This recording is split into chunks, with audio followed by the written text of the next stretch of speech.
چل رہا ہے۔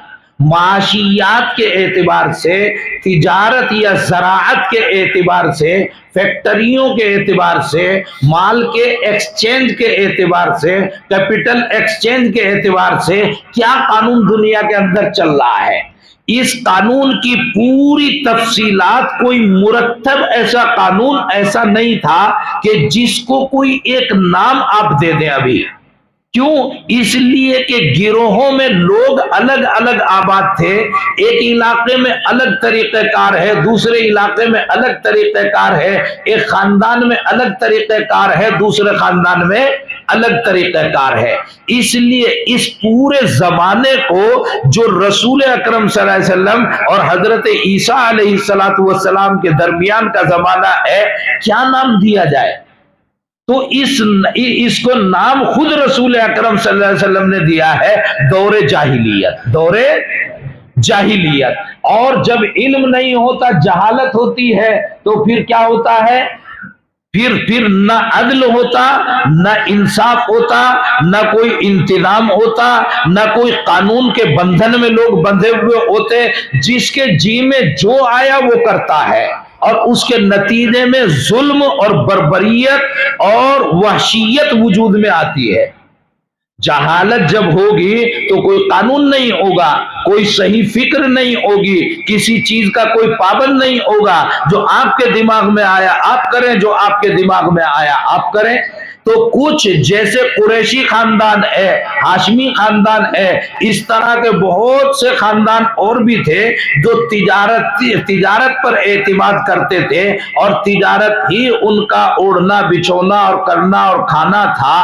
اور دوسرے لوگ کیا کرتے تھے؟ کچھ کھیتی باڑی کر لیا کرتے تھے، باقی لوگ کیا کرتے تھے؟ باقی لوگ جو ہے ان سب کی لوٹ مار کیا کرتے تھے۔ کیا کریں پیٹ بھرنے کے لیے؟ ہمیں تو کچھ آتا نہیں، اور جب کچھ آتا نہیں، سرکاری نوکری نہیں، پرائیویٹ نوکری نہیں، پرائیویٹ فیکٹریاں وجود میں نہیں، تو پھر کرے گا کیا آدمی؟ اگر آپ کو روٹی نہیں ملے گی، آپ کے مذہب اسلام میں بھی یہ لکھا ہے کہ فمن اضطر، اگر کیفیت اضطرار کو پہنچ جائے، سرتاج جو ہے بھوک کی وجہ سے مرنے لگ رہا ہے، تو چاہے لحم میتہ استعمال کر لے، چاہے لحم خنزیر استعمال کر لے، یہاں تک کہ اگر کوئی مری ہوئی لاش پڑی ہے تو اس لاش کا گوشت تھوڑا سا کھا کے اپنی جان بچا لے، وہ تو مرنے والا تو مر ہی گیا، اب یہ اپنے کو تو مرنے سے بچا لے۔ اسی کیفیت سے جو ہے یہ پورا معاشرہ گزر رہا تھا۔ جو پیسے والے لوگ تھے، تاجر اور بزنس مین لوگ تھے، کبھی کبھی وہ قافلہ پورا کا پورا دوسرے ملک سے آتا تھا، اور یہ اضطرار کی کیفیت سے، جہالت کی وجہ سے گزرنے والے بھوکے وحشی انسان گھوم رہے ہیں، یہ کرتے کیا تھے؟ ان قافلوں کو پورا لوٹ لیتے تھے۔ لوٹ کے نتیجے میں ان کو کتنا ملا؟ یہ کتنے لوگ تھے؟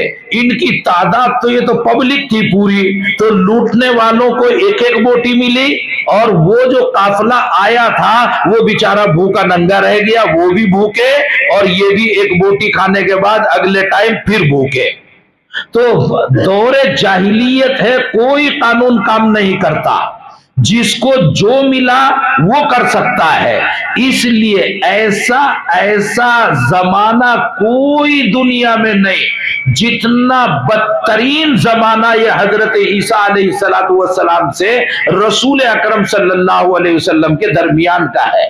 یہی وجہ ہے کہ اب کوئی ایسا ویسا نبی آ کر اس کو ٹھیک نہیں کر سکتا تھا، اب ضرورت تھی امام الانبیاء کی۔ اگر یہ زمانہ اتنا خراب نہ ہوتا تو ابھی امام الانبیاء نہ آتے۔ جتنی خرابی ہوگی ٹھیک کرنے والا اتنا عمدہ ترین بھیجنا پڑے گا، تو خرابی سب سے زیادہ تھی، سب سے بڑا معلم جو ہے اس وقت بھیجا گیا، کائنات کے سب سے بڑے معلم رسول اکرم صلی اللہ علیہ وسلم ہے۔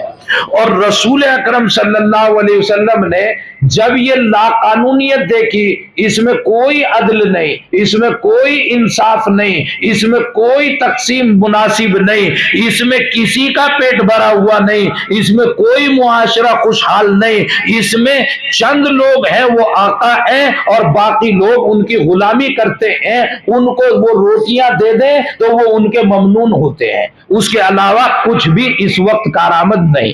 اس لیے رسول اکرم صلی اللہ علیہ وسلم نے اس لاقانونیت کو قانون کے بندھن میں جب باندھنا شروع کیا، باندھتے باندھتے بالترتیب یعنی بالتدریج ایک دم تو پلٹا نہیں جا سکتا، ایک دم جو ہے حالات پلٹے نہیں جا سکتے، ایک دم جو حالات پلٹے گا وہ خود ہی پلٹ جائے گا، وہ خود ہی پلٹ جائے گا۔ اس لیے عادت اللہ تدریج کی ہے۔ رسول اکرم صلی اللہ علیہ وسلم نے، آپ شراب کی حرمت کو قرآن کریم میں دیکھیں گے تو بالتدریج ہے، ربا کی حرمت کو آپ دیکھیں گے بالتدریج ہے، تو جو بھی عادتیں ہیں بری ہیں تو ان کو چھڑانا یہ بالتدریج ہوتا ہے۔ رسول اکرم صلی اللہ علیہ وسلم نے بالتدریج معاشرے کو بہترائی، انصاف، عدل اور قانون اس کے تحت لانا شروع کیا، اور لاتے لاتے پھر حجۃ الوداع میں رسول اکرم صلی اللہ علیہ وسلم نے اونچی جگہ پر کھڑے ہو کر علی ملئ من الناس اعلان فرمایا کہ جاہلیت کی تمام رسمیں یوں پیر اٹھا کر ارشاد فرمایا کہ اب ان تمام کو میں اپنے پیروں سے رونتا ہوں، وہ تمام جو لاقانونیت تھی آج بالکلیہ ختم کر دی گئی۔ یہ تدریج بھی اب پوری ہو چکی، یہ تدریج بھی اب پوری ہو چکی، اب قانون پورے طور پر لاگو کر دیا گیا۔ اب 26 جنوری آ گئی ہے تو اب قانون پورے طور پر لاگو کر دیا گیا۔ یہ آزادی کا دن نہیں، آج آزادی تو آ چکی تھی، جب وہاں سے مکہ مکرمہ سے ہجرت کی تو آزادی تو پورے طور پر آ چکی تھی، اسٹیٹ تو وجود میں آ چکی ہے، لیکن قانون بن رہا ہے، ابھی چھوٹا چھوٹا ایک ایک قانون، دو قانون جو ہے بتائے جا رہے ہیں، اور آج قوانین کی تکمیل ہو چکی۔ الیوم اکملت لکم دینکم واتممت علیکم نعمتی ورضیت لکم الاسلام دینا۔ تو یہ جو ہے یہ زمانہ جن حالات سے گزرا ہے، ان حالات کو آپ زیادہ اگر نام دے سکتے ہیں، نام تو بعد میں وجود میں آیا، لیکن اس کو کیپٹلزم کا نام آپ دے سکتے ہیں۔ کیپٹلزم جو بعد کی اصطلاح ہے، یعنی 18ویں صدی عیسوی کی اصطلاح ہے، 18ویں صدی عیسوی کی اصطلاح ہے۔ اب کون سی صدی چل رہی ہے؟ تو 21ویں، یہ 18ویں صدی کی اصطلاح ہے کیپٹلزم۔ کیپٹلزم کس کو کہتے ہیں؟ یہ وجود میں آئے، میں بہت تفصیل میں نہ جا کر چند چیزیں تمہیں جو ہے یعنی اسلوب علمی کے طور پر، خطابی کے طور پر نہیں، اسلوب علمی کے طور پر میں چند چیزیں تمہیں بزنس سے متعلق بتا دیتا ہوں۔ دنیا میں عام طور پر یوں تو پتہ نہیں کتنے قوانین روزانہ بنتے ہیں، الگ الگ حکومتیں الگ الگ قوانین بناتی ہیں، لیکن عالمی پیمانے پر جو وجود میں آنے والی اور پھیلنے والی چیزیں آخر صدیوں میں ہیں، انہی میں سے ایک سے میں ہم آہنگ سمجھ رہا ہوں اس لاقانونیت کو جو دور جاہلیت میں 600 برس تک تقریباً 6 صدی گزرتی رہی، اسی کو میں ایک قانون جو بعد میں 18ویں صدی میں وجود میں آیا اس کے تقریباً قریب سمجھتا ہوں۔ یہ ہے جس کو کہتے ہیں آپ کیپٹلزم۔ ایڈ مسٹ برطانیہ میں ایک آدمی پیدا ہوئے، ایڈ مسٹ نام ہے ان کا، برطانیہ میں ان کا جنم ہوا، اور 1723 عیسوی ہے، 1723 عیسوی یہ تو جنم ہے۔ ابھی آگے بڑھے اور یہ 18ویں صدی میں پھر اس نے ایک مقالہ لکھا، یعنی اس نے حالات کو دیکھا اور پورے حالات کا جائزہ لے کر اس وقت دنیا کس ماحول سے گزر رہی ہے، اسکاٹ لینڈ میں ہے، یہ برطانیہ میں ہے، تو انہوں نے ایک مقالہ اور ایک تھیوری تیار کی، ایک دماغ لڑایا، اور دماغ لڑا کر ایک تھیوری تیار کی، اور وہ تھیوری لوگوں کی طرف منتقل کرنے کی کوشش کی۔ کیپٹلزم یعنی کیپٹل سرمایہ،